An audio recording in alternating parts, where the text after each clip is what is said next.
Railway group D की परीक्षा में एक प्रश्न पूछा गया, ये देखते हैं। ए का वेतन बी के वेतन से 20% कम है, तो अब आप बताएं कि बी का वेतन ए के वेतन से कितने प्रतिशत अधिक होगा। इस प्रकार के सवाल 10 से 15 सेकंड में लगाए जाते हैं, बस आपको कॉन्सेप्ट पता होना चाहिए। आइए पहले कॉन्सेप्ट हम समझ लेते हैं। 20% का मतलब होता है 20/100, यह तो आप जानते ही हैं। और 20/100 का मतलब यह भी आप जानते हैं कि यह 1/5 होगा। अब इन्होंने जो प्रश्न पूछा है उस प्रश्न की भाषा को आप समझिए कि बी से कम है कौन, ए, और कितना कम है 20%, यानी 1/5। 5 से 1 कम है कौन, ए, यानी अगर बी 5 है तो ए 1 कम यानी कि 4 होगा। यह प्रश्न की भाषा है। अब आगे कह रहे हैं तो बताइए आपकी बी का वेतन, तो बी का जो वेतन है वह ए से कितना अधिक है। बी ए से 1 अधिक है, आप देख रहे हैं ना, 5 4 से 1 अधिक है, किससे, 4 से, यानी कि ए से।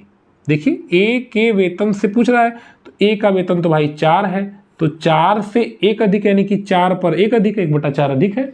अब 1/4 को आप प्रतिशत में पूछिए, उन्होंने आपसे प्रतिशत में पूछा है, तो आप इसको प्रतिशत बदलने के लिए 100% से गुणा करेंगे, तो 4 दूनी 8, 4 5 20, 25% इसका आंसर आ जाएगा।